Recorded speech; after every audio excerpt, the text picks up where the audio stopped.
Welcome to Widnes Rugby Chat episode 3 of the 2026 season with myself, James Gordon and Mike Parsons. First up, we'll hear from Allan Coleman in the immediate aftermath of the home victory over North Wales Crusaders.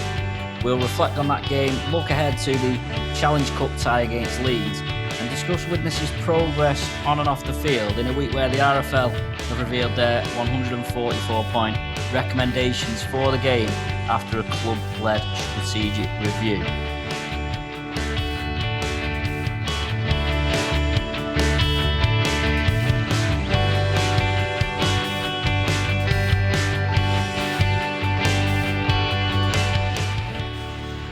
Allan Coleman, pleased to get a win in the first home game of the season. Yeah, desperately. It's vital, innit? You've lost your first away game, and I know it's London, but Oldham's had a go there today, so I think two teams will, and we thought we could have had a right go and disappointed with a 10-15 minute performance, and then we'll go against that away where you're on back of a loss and you think potential banana skin, and the lads were great. And then today, 7 or 8 players who's played at this club for me or in the past, so there's a point to prove, and they're a very difficult team to beat. They play some good rugby. But I thought we were really good at times where when we didn't give penalties or the ball away, they could not get out. They had very little good ball unless we invited them. So that was the pleasing thing. But I also thought we was very adaptable when we defended at times. They scored from a loop and over pass and a kick. We don't react well enough. But one thing we did do is we defended our line and we defended them in their yardage very well. I think they had a run of... I think they'd conceded 6 penalties in 10 minutes in that middle part of the first half where you got the 12-4 lead. But then you seem to get sucked into that sort of ill-disciplined game. And I think at one point you'd conceded more penalties than them. You'd got sucked back round. Is that how you saw the game? You got sort of sucked into what they were? Well, our focus all week was discipline. We just knew that it would be that kind of game. Somebody's got that jersey you used to have and you want to prove why you should have it and vice versa, so it becomes a bit of a battle then rather than a rugby game. And we spoke all week and I was fuming at half time, if I'm honest. I couldn't believe that we can give 6 penalties and they give 6, because for a period of time, like you said, James, it was just penalty, high shot, penalty. And then when you look back and you come in at half time as a coach and you see the stats 6-6 and you think, what are we doing? And I just think that invited them just before our time to get back in the game. But as soon as we don't do it, teams can't get out. But we've got to be better. We've got to be mentally better to not give them away. For that 10 minutes at the start of the second half, they took the lead, and I think Jack Bibby put in a big tackle on Barrett on the line. If he'd have scored then, they potentially would have opened up a 2-score lead. But almost after that happened, they never really got a sniff after that. How did you see you able to turn it around from 14-12 to close the game out as comfortably as you did? They was looking for reactions. The same minutes from start, they was looking for reactions in the second half, and we said we can't afford to react. And I wasn't happy with the first 10 minutes in the second half. Like you said, Bibby's tackle was immense, stopped a certain try, and then something kicked in. I think we'd sent a message: let's complete the next 5, focus on the next 5. And I think 4 of them 5 we finished 5 yards off the line, and you could see the body language of that. So then we started thinking, right, okay, let's start be quicker. Matty Fozzard started jumping a little bit more and creating them spaces around the rucks. There was more focused on him. And then you've got Adam Lawn, obviously, and you've other players. And I just thought Jemai finished his try as well. I thought, considering he had a knock in the first 5 minutes and he played all the game, our outside backs looked really comfortable today. So yeah, really pleased. But we can't afford to keep giving these little sort of things away. You mentioned Sambu's second try. He did well actually to adjust the pass at his foot, just dribbled it on, good awareness from him. But it was probably his kick returns and his ball carrying, so he didn't see much of it in the second half, presumably because he had a bit of a knock. But that's what drew the sin bin as well, just the way he runs the ball. He's going to attract plenty of high shots. I think everyone's seen today, he's very energetic, his arms are everywhere, he's bandy, he's great, but he's very physically strong. And to be fair, the second half, if you notice, we started dropping Joe Edge for kicks just because Jemai was really struggling, and he said he was okay, else if not, would have brought him off, but he said he was okay. But the next thing, Joe Edge feels a twinge in his hamstring. So it's been costly today. No matter what we've done, it's cost us everywhere. But I just think there's a real togetherness of you see players interacting and changing and working for each other, and that's what we've not had for a while. I mean, Morgan McQuirk and Adam Lawton, probably 2 of them players who came off the bench and probably played minutes in places you didn't expect them to play in, but both had a really good impact. I thought McQuarrie as well, he set up the try for Mike Fozzard and had that break where on another day that would have been a try. Yeah, and I think he gets through the line once every week. If you notice lately, he's going through the line all the time, how he runs and how he changes angles.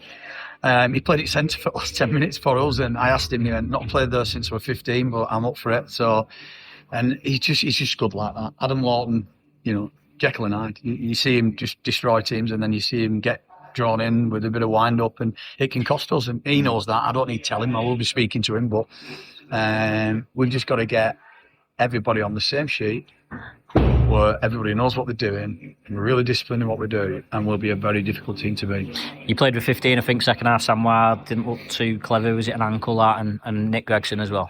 Yeah, we lost them both. Don't look good, both of them, so they could be long term. Joe Edge, hopefully, because we brought him off, he'll be okay.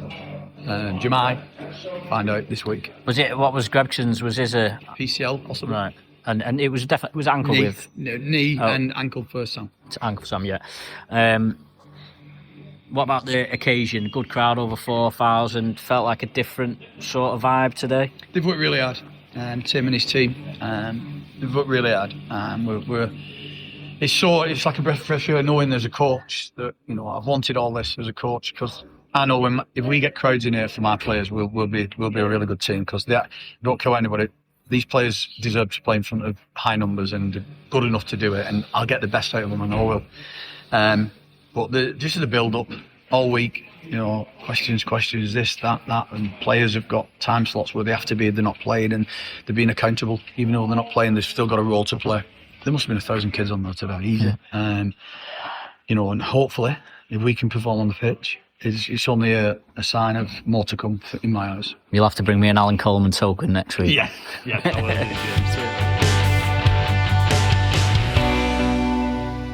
So, Mike, we'll touch upon the injuries just first and foremost, because, of course, that conversation happened straight after the game, and Widnes have already announced the squad for the game against Leeds, and there's no Joe Edge, Sam Wild or Nick Gregson, so those three all sidelined. So a bit of a blow, or the win came at a bit of a cost in losing three of your starting players.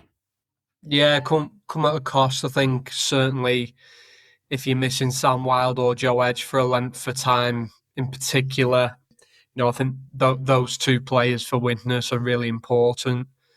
I think as well with Joe Edge, when he dropped for the kicks, didn't he, to cover obviously Jumar's injury, and it was just always going to happen, wasn't it? It was going to be Joe who was actually filling in for someone who's injured, who then had to leave the field himself. But yeah, on that front, obviously a blow, to essentially be taking 4 players out in one game.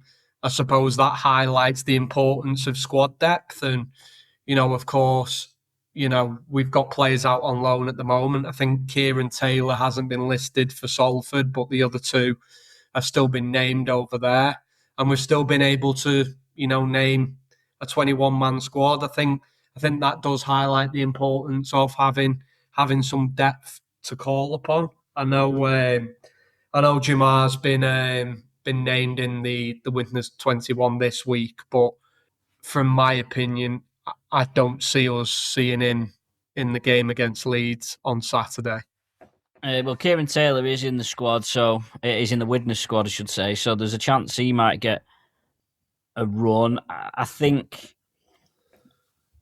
I mean, my initial thought was maybe Sambi would play centres in the centre anyway when he signed, so there might be an opportunity, but maybe more likely to see Max Roberts maybe put in the centres. Certainly, I think Morgan McWhirter probably deserves a little bit more. I know that he's got, he has an impact off the bench, but I think he's certainly knocking on the door to say that he should be in the team. And you'd think he could probably play the full match if he was playing in the back row or in the centres maybe. So interesting to see how Widnes might line up this weekend. But just going back over the North Wales Crusaders game, it was a bit of a strange game at times. I actually thought North Wales were probably better than how the game turned out in the end. They certainly ran out of steam in the last 20 minutes, but they had a a bit of a crazy 10-minute spell in that first half where I think they conceded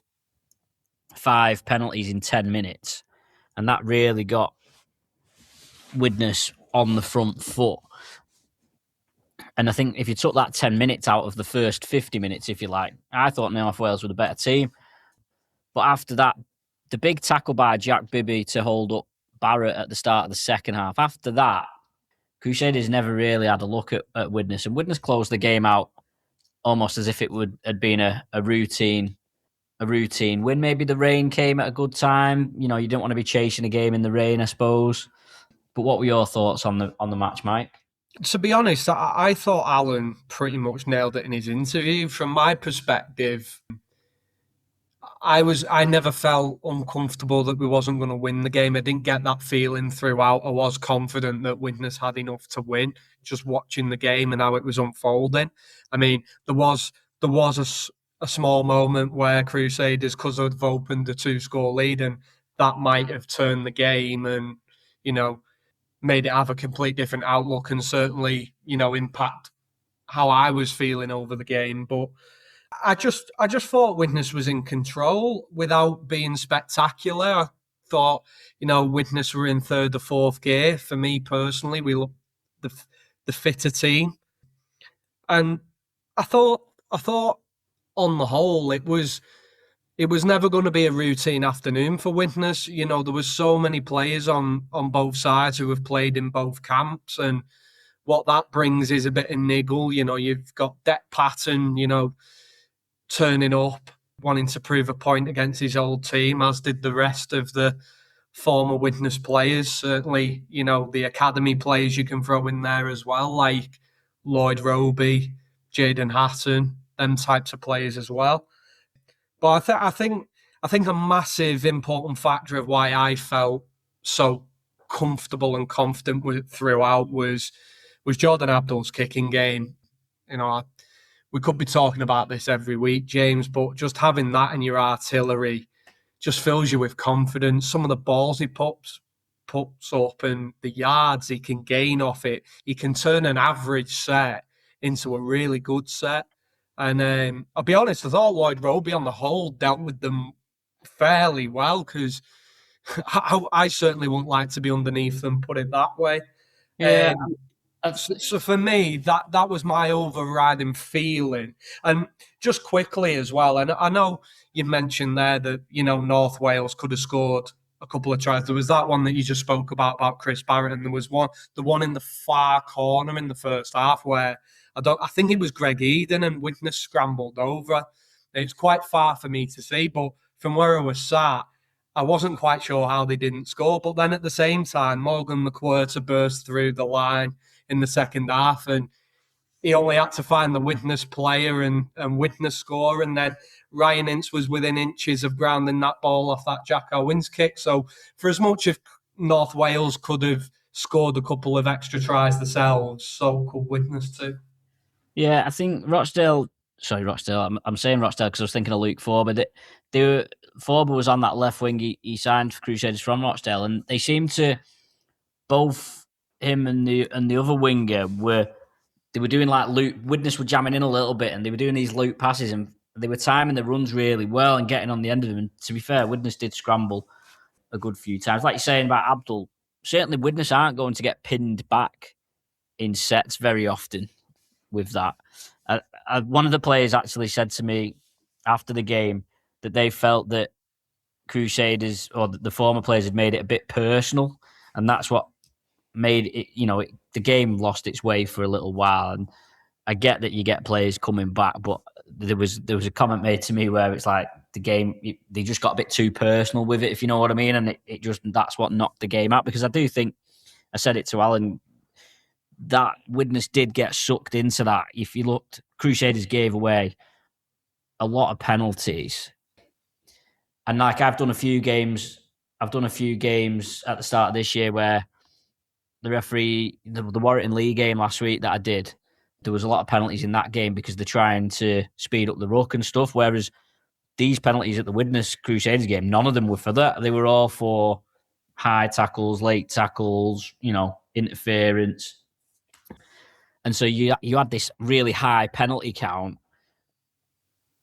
which were for offences that they're not really tidying up on. And I think at one point, Crusaders was 7-2 or 8-2 even on the penalty count, obviously in Widnes' favour, and it got to 9-all at one point in the match. I think it finished 12-10. I think Widnes had 12 penalties and Crusaders had 10. And Widnes really got sucked into it for a little spell around either side of half time. But in the end, they made it look fairly comfortable. Let's talk a bit more about the occasion. So, first of all, to record a 4,000 crowd, with all due respect to Crusaders, don't bring an awful lot of fans. Although the ones that do come make themselves heard. 4,000, an excellent start for Widnes this season. There was clearly a little bit of a buzz around the place, perhaps more so than the normal. I have a limit. Clearly, I have a limited. I have a limited. What's the right word? I go in through the car park. I go in through reception. Limited experience. So I don't see a great deal of it, but I could feel the buzz around. I mean, I couldn't even get a space on the car park, Mike. I had to park on Lee Rec. It was full by the time I got there, so I got a bit wet carrying all my gear back later on. But should that mark the club down on IMG points, James? Well, I mean, it's funny you say that because I do recall the media car parking being being one of the points. So I'll have to maybe take them up on that. But there was certainly a buzz. The North Stand, obviously, the sections that were open was pretty full, which looked good. There's a bit of talk from people about opening that. We've talked about this before, and I think it makes sense to have it open. But at the same time, a condensed crowd looks much better than a spread out crowd, if that makes sense. But regarding the buzz and the match day, what did you make of it? I thought it was fantastic, and look, I've been involved through the off seasons through many discussions now, mainly with Tim, but also, with Dave Roll, Sean Mellor, even Allan Coleman, Stuart Murphy, and it's an area like the supporters have highlighted, and it's an area where the club have targeted that it has to be better. We as a club need to eliminate as many excuses as possible for Widnes supporters not to come to games, make sure they come and keep them. So there were so many different initiatives that was going on. I think even to the point of the young mascot running over to the North Stand with Kemet, the Viking clap, Tim trying to get that going. There's obviously a camera crew behind the scenes now, the coins for the kids. There's so many different ideas that have been floated around, and so many have come to fruition. Even the digital program was launched this week, and a lot of that goes down to, for me, having the right people in the right jobs. And I speak about people like Donna Edge, Tim Holmes, obviously, Sean Mellor, Dave Rolt now, even Steve Jones, and these people are Widnes people. It's their club and it matters, and they're going about their business, and it hurts where the club's been. When you look at some of these attendances, I think, there was a Challenge Cup game against Doncaster only a couple of years ago that had below 1,000 people in the stadium, which to them people, that hurts, and they're determined to make a difference. And I was so pleased of the reaction of the supporters. They could tell so much planning and thought had gone into it. Even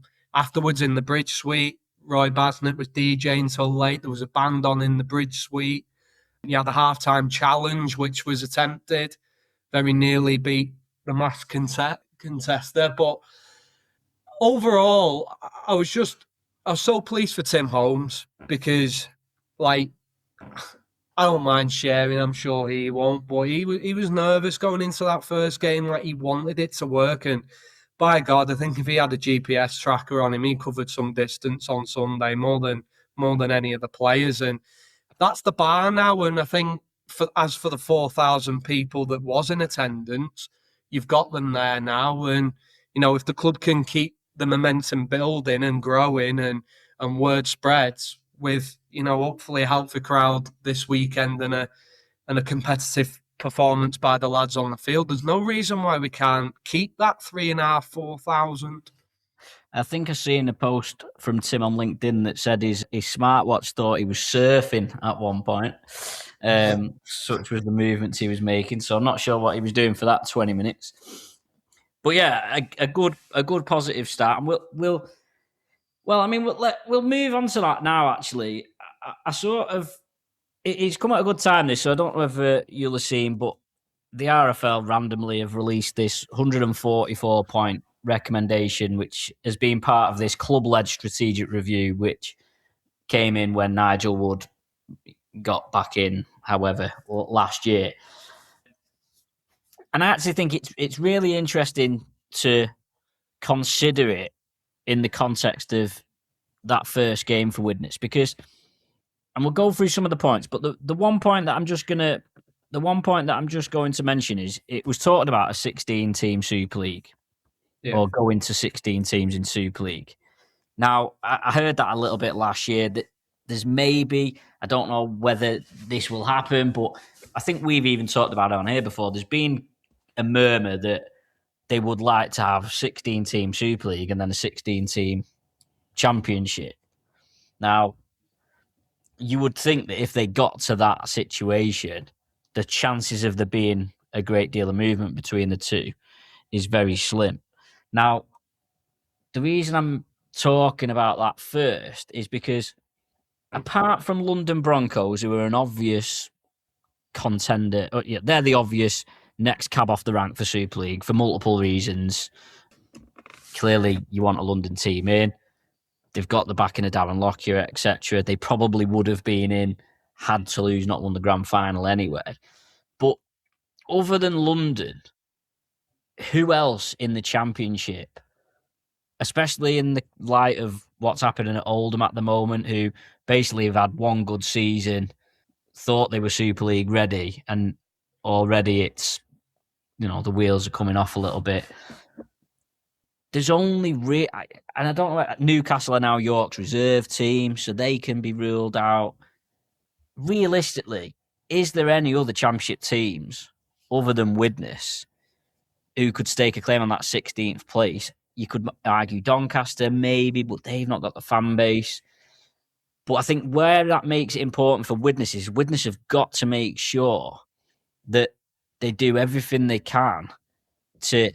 It's all right us thinking that, but they've got to make it as clear and obvious to everybody else that there's not a debate. Outside of London, the next best team in the Championship to go up to Super League is Widnes. And the way that Widnes can do that is by, getting 4,000 at home games. No one will get anywhere near that.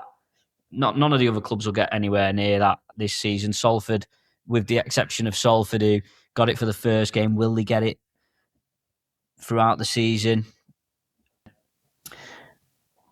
And I think, but also they've got to do it on the pitch. Like, Widnes have got to be, because you're not... I think, like, if Widnes had been in the top 4 last season, I think Widnes' bid for Super League would have been much stronger than it was. But you simply can't, as much as it's about cherry picking the teams, I don't think you can be taken seriously if you're coming out saying, we're ready, we're Super League ready, we want to be in Super League, if you can't put together a team on your, on your base now that can't finish in the, well, especially now, in the top 4 of that Championship. Yeah, it's the golden ticket. If you're talking about a 16-team Super League for Widnes, if I was working down at the stadium on the board and I was hearing a 16-team competition for Super League, that's your ticket, that's your golden ticket. You have to run for it. Now, for me personally, I think the way the backroom staff, the way it's set up now, I think everybody's there in the right positions. I think you've seen that on Sunday, what was going on in and around the stadium. We've just seen all the, today again, an update on the corporate side, big match sponsors, all that type of stuff, selling through, selling out. There's strong links now with the new Albion. They was the match sponsor on Sunday. There's plenty of going on down there as well. So I think now you set up off field, everything that you need to be done is being done. The youth development is continuing to grow. That's only going to improve year on year. The squad depth now we've seen in recent weeks, and obviously, Widnes are still active in the transfer market. There's there's been movement there in terms of strengthening, improving the squad, so we aren't a team that is relying on loans. For me now, all the talk about this, that, and the other has to stop. And for Widnes to be a Super League club and be in a position to grab that opportunity if it comes up, it is about performing on the field. It's so important for optics. You can record whatever attendances you want, this, that, and the other, and that's all great, but you still have to be competitive on the field and you still have to be winning. And I think this year now, it is over to the performance staff of, well, we've been wanting the match day experience to improve. We've been wanting the youth development. We've been wanting a bigger squad with all this, that, and the other.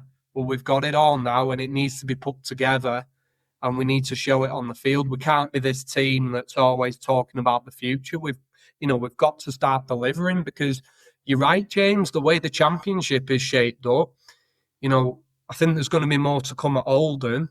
London are a shoe-in. Realistically, for me, it's too early in the day to talk about Salford. The other two teams, you're right. One's Doncaster, because of Carl Hall and the notable names he's brought in and the squad they've put together. But there's a million and one different things there off the field as to why Widnes will be a better fit for Super League than why Doncaster won't be. The only difference probably would be is performance on the field to sway that in Doncaster's favour. Everything else stacks up for Widnes. Then the only other real current opportunity would be like a Cumbrian team. But again, the way the land lies, Barrow would be the most likely. But realistically, again, they're not quite set up to be a Super League team, in my opinion, and to be sustainable. Well, it's a massive, now, isn't it?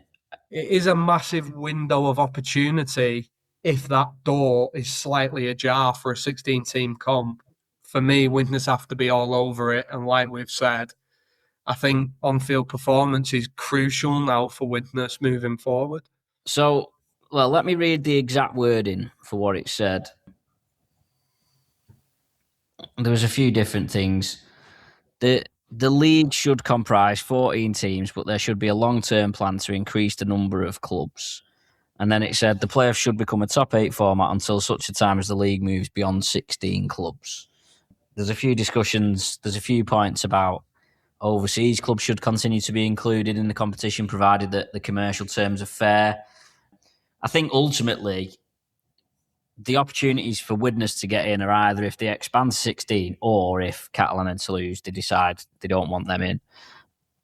But there's nothing in there that really says how they're going to decide. The points relating to the championship were, some of them have already been done. The second and third tiers should merge.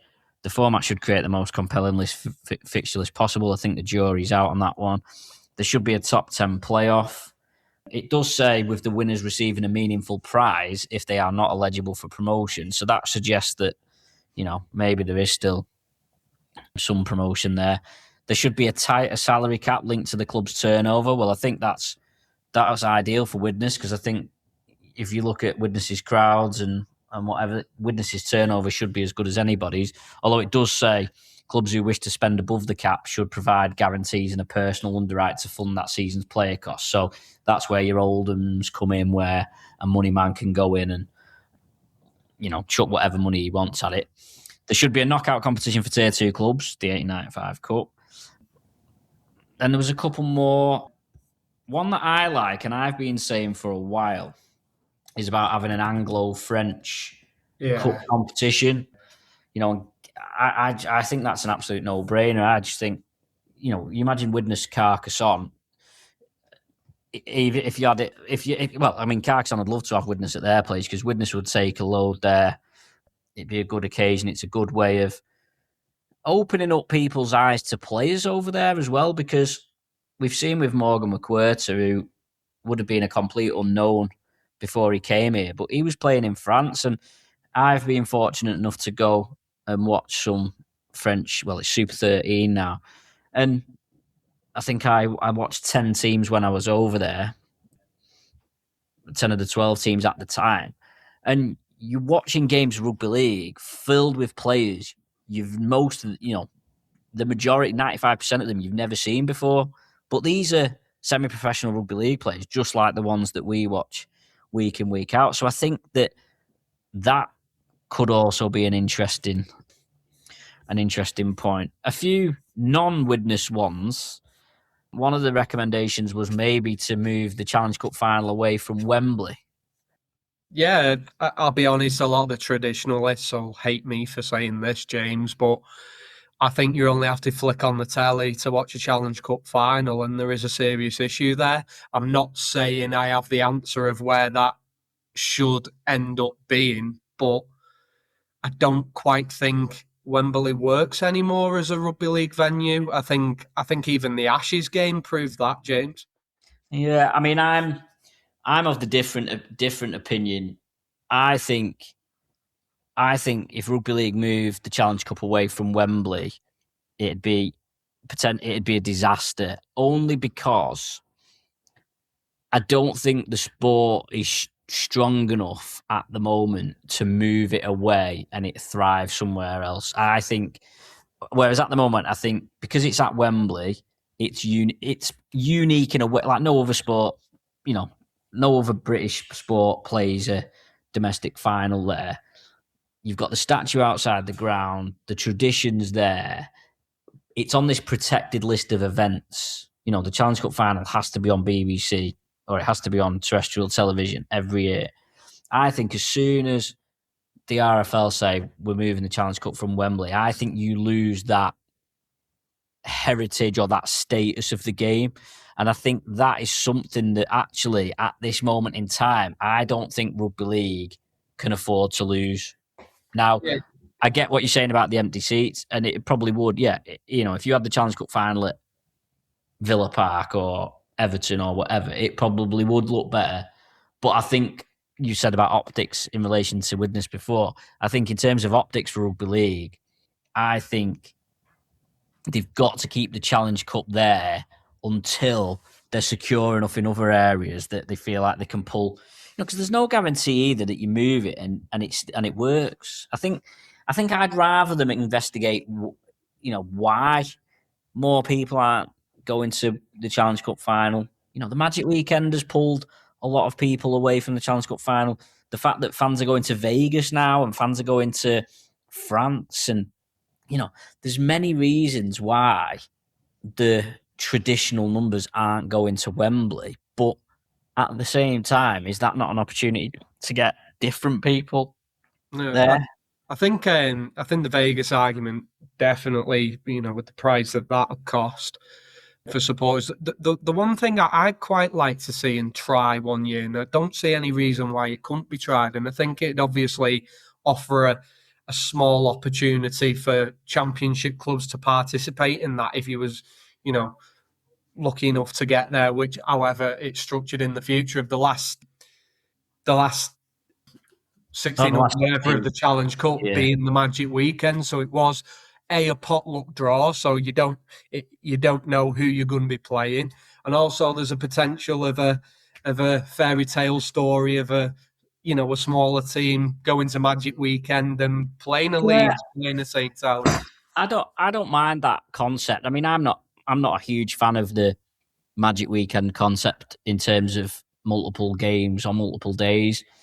I'm not a massive fan of that, but I think, I think 4 games on one day is too. I'd almost rather them do it like the NRL, where they have like 2 on a Friday, 2 on a Saturday, 2 on a Sunday, 2 on a Monday or something. I'd almost rather they did it like that.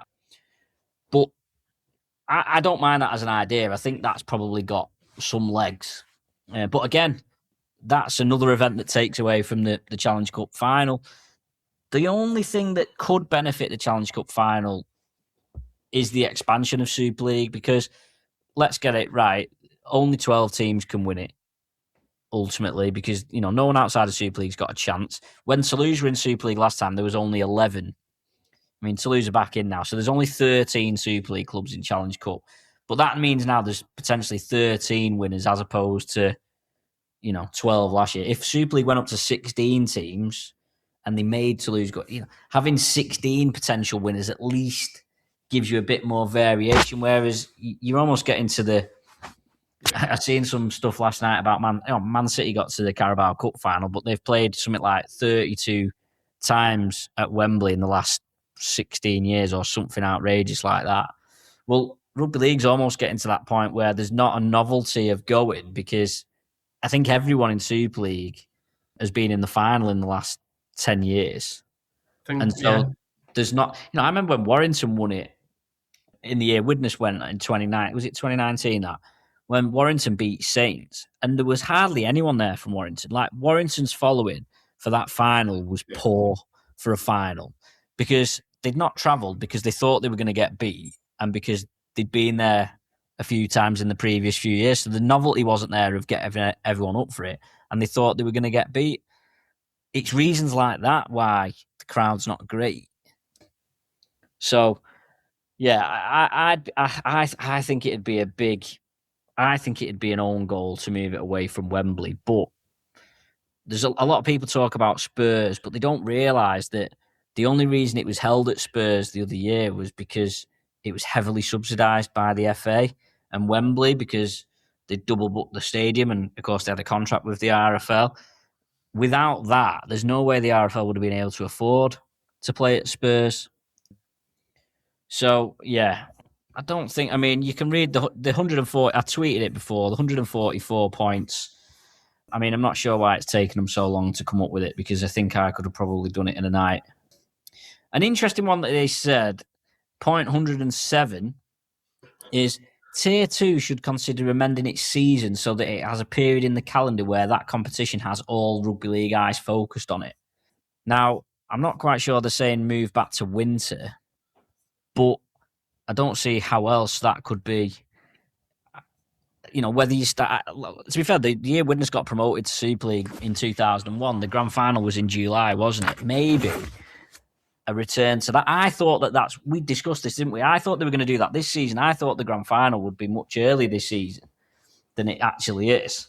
Yeah, because would you get it to a point where the championship starts on Boxing Day or around Christmas and then runs and finishes July time?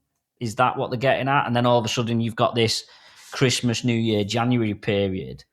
I think you could do that. The problem is the Challenge Cup, because ultimately, if it wasn't for the Challenge Cup, the championship teams could have played 4 games before Super League had even started.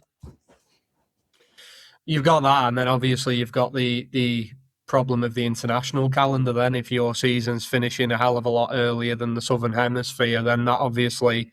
No, but that's just for the championship, though. That the Super League would carry on as it is, but championship would only run from... I mean, they haven't said the dates, but I'm surmising, really.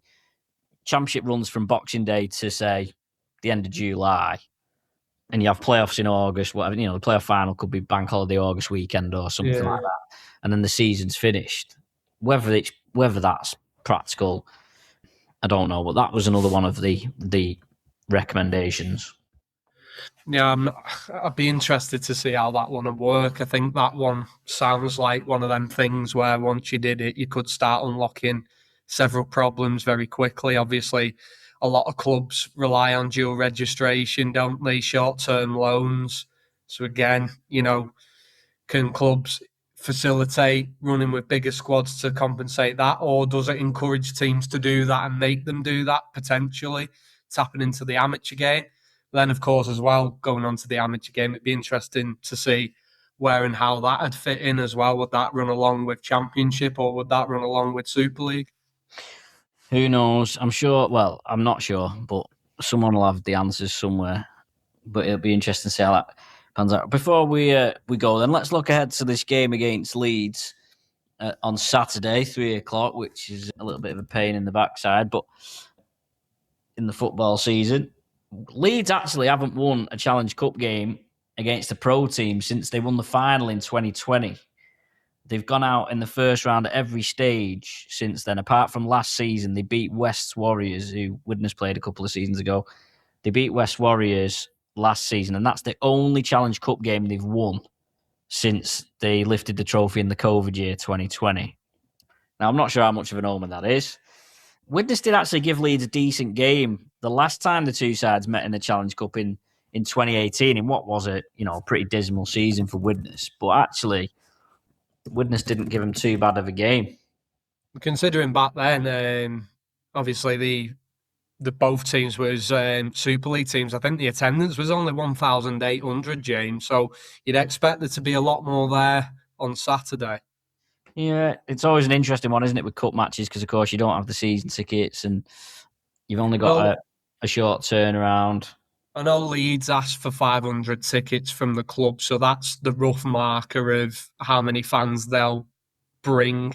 Of course, you've got the Las Vegas scenario that they've got next week. Has that impacted Brad Arthur's 21-man squad? Maybe. I've got to be honest, James, I was a bit surprised that, there's some decent names in there still. Cameron Smith, Mikolaj Ledski, Ryan Hall. There's a few, but I'm led to believe there's going to be some youth in there for Leeds, and especially with the way Widnes' Challenge Cup game last year against Warrington went. I am a little bit surprised he's took as much of a gamble as what he has with his 21-man squad selection, but then at the same time, Widnes lost them 4 players last week and, didn't look too convincing against London Broncos and Warrington this year. The 2 times we've run into full-time teams. So I think it's going to be a really interesting game. And if I was in the Widnes camp, certainly as a player with that London Broncos and Warrington results, I'd really want to prove a point here, with what 21-man squad's been put forward by Leeds. Yeah, I think I sort of said this. Clearly, the occasion isn't going to be the same as last year against Warrington, where Widnes really got up for it in front of a big crowd. Okay, there'll be a decent-sized crowd there. Will it be more than what was there last week? Not too sure. But you won't have that derby feel to it like you saw last year. And I just wonder whether, is there any way, Leeds won't bring loads. There's probably better teams you could have got than Leeds in terms of if you wanted plenty of away fans there. Yeah, he's left out Lockie Miller, Mike Acevo, Ash Handley's not there, Jake Connor's not there, James McDonnell, Keenan Palacia, Chris Hankinson. They've all been left out. Metaltia, he's not in the squad either. So, like you say, they've rested a few there, haven't they, from the main team? But ultimately, these are all full-time professionals, and they should have more than enough for Widnes. But it'll be interesting to see if Widnes can, if something goes against Leeds early doors, or someone gets sent off or something along those lines. Maybe Widnes can take the game a decent length. Yeah, I think from a Widnes perspective, their possibilities, even losing your interchange bench, how are these young lads going to react if they lose 2 interchanges in the first 10, 15 minutes? Widnes are an experienced squad and, know how to manage themselves around the rugby field. So if anything like that did happen, Widnes have got to be on hand there, ready to strike and make it as uncomfortable and as difficult as possible.